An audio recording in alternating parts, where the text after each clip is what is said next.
आभारी हूं कि आपने ये जो national institute of pharmaceutical education and research amendment bill 2021 है, इस पे मुझे बोलने का मौका दिया। और मैं धन्यवाद करूंगा प्रधानमंत्री नरेंद्र मोदी जी का कि जो उनका स्वप्न था कि आत्मनिर्भर भारत, ये पहला स्वप्न उन्होंने लिया, और दूसरा विश्व गुरु भारत, और तीसरा स्वस्थ भारत, शिक्षित भारत। ये एक ऐसे लक्ष्य थे कि जिससे आज 70 साल का जो कार्य हुआ इस देश में, 7 वर्ष उस पे भारी पड़ रहे हैं प्रधानमंत्री नरेंद्र मोदी जी की जो सरकार के रहे हैं। कि कोई भी क्षेत्र ले लीजिए, हर क्षेत्र में उपलब्धियां जो है वो आम आदमी के लिए है। अब जैसे आपने स्वास्थ्य क्षेत्र ही लिया, ये जो अमेंडमेंट का बिल आया है, ये बेसिकली सशक्त करने के लिए है, जो हमारा स्वास्थ्य सेवाएं हैं उसके लिए, कि ये जो एक्ट था 1998 का, national institute of pharmaceutical education and research का, उस एक्ट को संशोधित किया गया कि जिससे इसका लाभ जो है वो घर घर तक पहुंच सके। और इसमें जो महत्वपूर्ण ये रहा कि जैसे मोहाली में ये एक बहुत अच्छे तरह से संस्था चल रही है, तो उसी की पैटर्न के ऊपर जो आज अहमदाबाद, हाजीपुर, हैदराबाद, कलकत्ता, गुवाहाटी, रायबरेली, उनको भी सशक्त किया जा रहा है ताकि वो राष्ट्रीय महत्व के सूची में शामिल हो जाए। तो इसमें मुख्य तौर पे ये रहेगा कि जो हमारी ड्यूरेशन ऑफ डिग्री है ये भी अब तय हो सकेगी, और जो एडमिशन क्राइटेरिया है और फी क्राइटेरिया है, जो बच्चों से रीजनेबल फी ली जाए, ये क्राइटेरिया भी उनको शक्ति दी गई है। इंफ्रास्ट्रक्चरल डेवलपमेंट इंस्टीट्यूट्स का जो कि एक इतिहास है कि जैसे अभी हमने इसके ऊपर चर्चा की कि आज रिकॉर्ड हो गया कि हर प्रदेश में IIT, हर प्रदेश में IIM, हर प्रदेश में सेंट्रल यूनिवर्सिटी। ये पहले क्यों नहीं हो सका, ये सोचने का विषय है। इसके लिए एक इच्छा शक्ति और कुशल नेतृत्व और सशक्त नेतृत्व चाहिए, जो प्रधानमंत्री नरेंद्र मोदी जी का नेतृत्व मिला है कि आज हर प्रदेश को ये सुविधा जो है वो मिल रही है।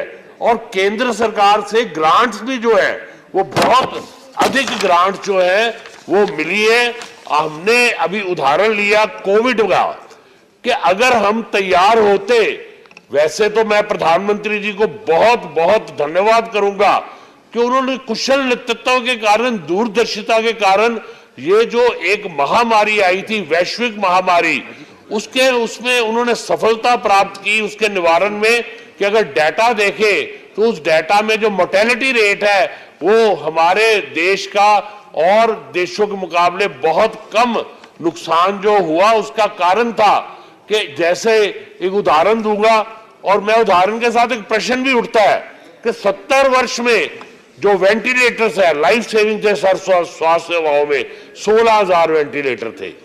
मोदी जी की इच्छा शक्ति, कुशल नेतृत्व और हमारे स्वास्थ्य मंत्री जी मनसुख जी के कुशल नेतृत्व के कारण आज 59,000 वेंटिलेटर्स जो है वो एक वर्ष में बने। 59,000 कहां, 16,000 वेंटिलेटर्स के साथ हम जा रहे थे। ऑक्सीजन एक लाइफ सेविंग हमारा कंपोनेंट है।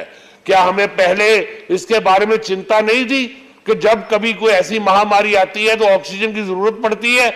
आज ऑक्सीजन की कमी से जूझते हुए प्रधानमंत्री जी के कुशल नेतृत्व में हर हॉस्पिटल में, अब पहले ऑक्सीजन सिलेंडर बनाने वाले इंडस्ट्री थी, वहां से खरीदे जाते थे, अब हर हॉस्पिटल को प्रधानमंत्री जी के कुशल नेतृत्व में सेल्फ सफिशिएंट किया जा रहा है, और उनके अपने ऑक्सीजन प्लांट जो है वो लग रहे हैं।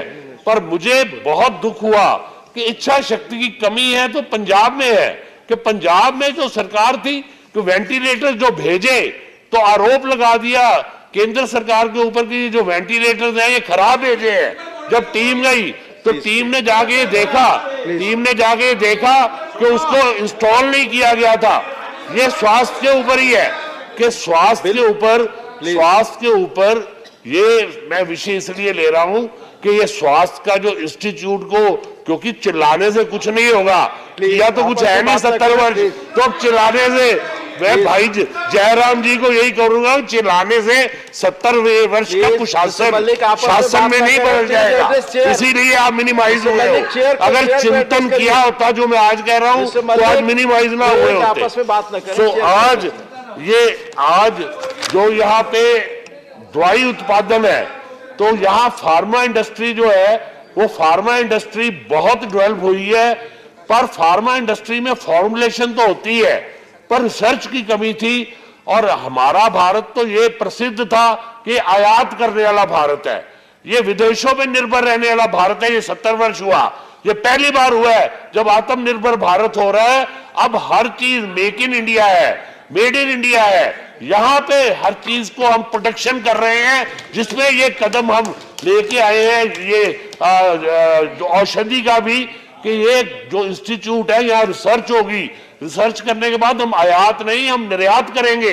आज कितनी सफलता मिली कि आज ये जो वैक्सीन हमने डेवलप की और अपने देशवासियों के इलाज के साथ विदेशों में भी ये कई देशों में ये वैक्सीन भेजी और उसके कारण आज 132 करोड़ देशवासियों को वैक्सीनेशन हुई है। आज कोरोना से हमें निजात मिली है, कोरोना के आक्रमण से देश आजाद हो रहा है। तो मैं ये कहूंगा कि प्रधानमंत्री जी और उनकी सरकार दिन रात ये चिंता करते हैं कि इस देश को आत्मनिर्भर कैसे बनाया जाए। जो उन्होंने देश से वादा किया है वो वादा पूर्ण हो रहा है, मैं उनका धन्यवाद करूंगा। धन्यवाद।